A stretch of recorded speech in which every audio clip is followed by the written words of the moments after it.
July August আন্দোলনের ক্ষেত্র তৈরি হয়েছিল প্রায় 15 বছর জুড়ে। এই ক্ষেত্র প্রস্তুত করেছিল প্রধানত বিএনপির বহু নেতা কর্মী সেই 15 বছর জুড়ে নির্বাচিত হয়েছেন, মামলায় পড়েছেন এবং অন্যায় দমন পীড়নের শিকার হয়েছেন, জেল খেটেছেন, ফাঁসিতে ঝুলেছেন, আত্মগোপনে থাকতে বাধ্য হয়েছেন রাতের পর রাত। বিএনপির এই 1.5 দশকের আন্দোলনের শেষ অংশে দেশ জুড়ে মোট 11টি বিরাট জনসমাবেশ ঘটিয়েছেন। পাশাপাশি জামাত ও হেফাজতের বহু নেতা কর্মীও নির্যাতিত হয়েছেন। হেফাজতের বহু কর্মী নিহত হয়েছেন ঢাকার শাপলা চত্বরে। এখানে আরেকটি কথা মনে রাখতে হবে, এদের সবার আন্দোলন ছিল অহিংস, শান্তিপূর্ণ এবং সংযত। তাই আজ বিএনপির নেতা কর্মীদের মুক্ত কণ্ঠে প্রশংসা করতে চাই তাদের 11টি বিশাল জনসভা এই সাফল্যের জন্য। এতে প্রতিষ্ঠিত হয়েছে শান্তির ভাষা হতে পারে সফল প্রতিবাদের ভাষা। এসবের পেছনে অনুপ্রেরণা জুগিয়েছেন বিএনপি নেত্রী ম্যাডাম খালেদা জিয়া। দেখুন একটি সংবাদের হেডলাইন।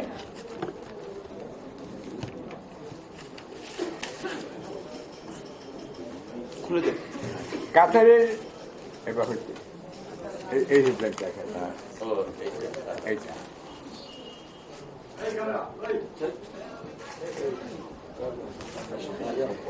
হেডলাইনটা হচ্ছে কাতারের আমির রাজকীয় বহরের বিমানে লন্ডনে যাচ্ছেন খালেদা। মাত্র 8 অক্ষর। এই 8 অক্ষরে কিন্তু সাম্প্রতিক ইতিহাস সম্পূর্ণভাবে ধরা পড়েছে। এই চমৎকার হেডলাইনটিতে ফুটে উঠেছে বিএনপি নেত্রী খালেদা জিয়ার সঙ্গে আওয়ামী লীগ নেত্রী শেখ হাসিনা, যিনি এখনো মনে করেন তিনি বাংলাদেশের প্রধানমন্ত্রী। না, শেখ হাসিনা আপনি বাংলাদেশের সবচেয়ে ঘৃণিত ব্যক্তি, কিন্তু আপনি নন, আপনার পরিবারের সবাই। বিবেচনা করুন দুই নেত্রীর মধ্যে কি আকাশ পাতাল তফাৎ।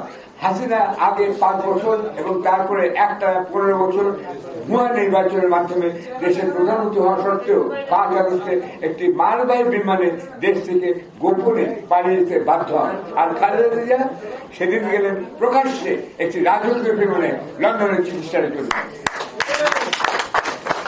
হাসিনাকে বিদায় জানানোর জন্য একটি মানুষই ছিল না এয়ারপোর্টে, আর খালেদাকে বিদায় জানাতে সন্ধ্যাবেলায় ও রাতে তার বাইরে থেকে এয়ারপোর্ট পর্যন্ত ছিল পথে জনতার ঢল।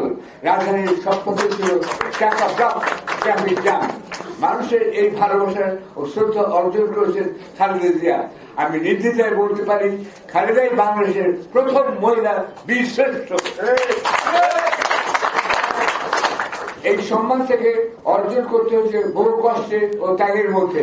তাই তার প্রতি অসীম শ্রদ্ধা দেশে ও বাইরেও ছড়িয়ে পড়েছে। শেখ হাসিনাকে ইন্ডিয়া বাধ্য হয়েছে আশ্রয় দিতে। তিনি লন্ডনে যেতে চাইলেও যেতে পারেন না, কেননা ব্রিটিশ সরকার এদিকে কোনো আগ্রহ দেখায়নি। অন্যদিকে খালেদা গেলেন লন্ডন ক্লিনিকে। তিনি আমেরিকাও যেতে পারেন, কিন্তু হাসিনা সেখানেও যেতে পারবেন না। সেখানে তার কুকুর প্রেমী পুত্র সন্তান জয়ের বিরুদ্ধে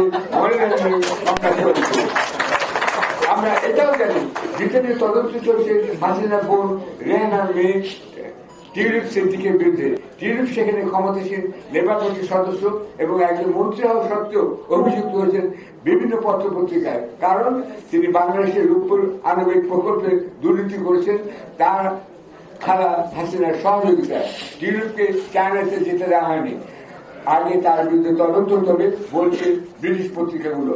অর্থাৎ এই শেখ পরিবারের দুর্নীতি শুধু বাংলাদেশই নয়, ইউরোপের ব্রিটেন পর্যন্ত ছড়িয়ে গেছে।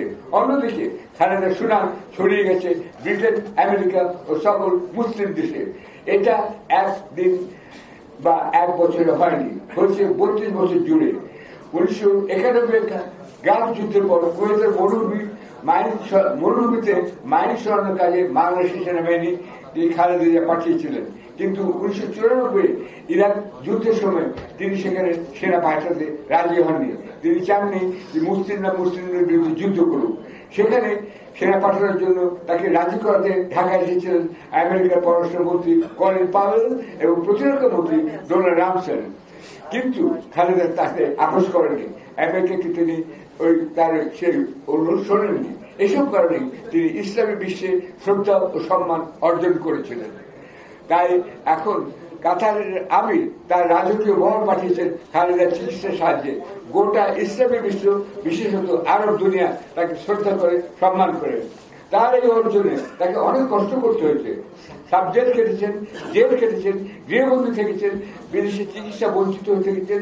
সবচেয়ে বড় কষ্ট হচ্ছে তিনি তার জীবিত একমাত্র সন্তান অর্থাৎ তারেক রহমানের কাছ থেকে বহু বহু দূরে থাকতে বাধ্য হচ্ছেন বহু বছর। অকাল বিধবা এই নারী তার পারিবারিক জীবনে বঞ্চিত হয়েছেন, তার স্বামীর স্মৃতি বিজড়িত বাড়ি থেকে বিতাড়িত হয়েছেন। কিন্তু সবকিছুর যাতে শেষ আছে সেটা প্রমাণিত হয়েছে জুলাই আগস্ট অভ্যুত্থানে, এবং শেষটা হয়েছে ভালো।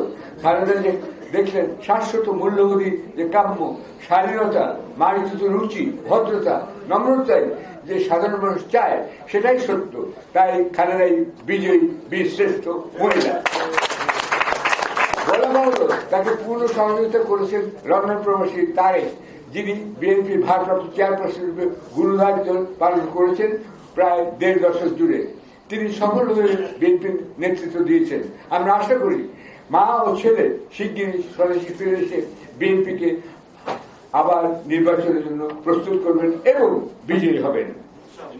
আজকের এই আলোচনায় দুটি জিনিস এসছে বারবার, নির্যাতন এবং অপপ্রচার।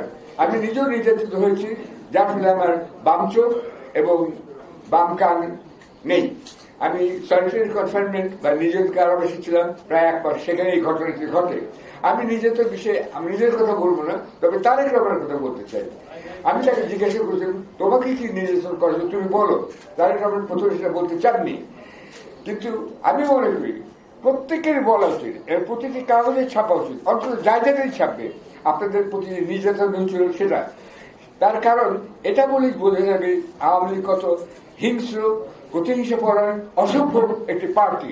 সুতরাং এই নির্যাতনের কথা তোমাকে বলতে হবে। তোমাকে কি করেছিল? তারেক রহমান আমাকে বলেছিলেন, আমারই কপাল এমন যে শেষ পর্যন্ত যখন আমাকে যে ট্রান্সফার করা ঢাকা সেন্ট্রাল জেলে, তখন আমাকে দেখলাম সেখানে সকল মেডিকেল ওয়ার্ডে সকল বন্দীদের মধ্যে একটা বিছানা খালি, 3 নম্বর ওয়ার্ডে 3 নম্বর বেড। সেখানকার প্রহরীরা পর্যন্ত তারেক রহমানকে সম্মান করে ওই বেডে আর কাউকে শুতে দেননি, আমাকে নিয়ে গেল সেই বেডে। বলে এটা আমরা সারের জন্য খালি রেখেছিলাম। তারেক রহমানের স্মৃতি কিন্তু এখনো 3 নম্বর ওয়ার্ডে 3 নম্বর বেড, ওই বেডে কাউকে শুতে দেয়নি।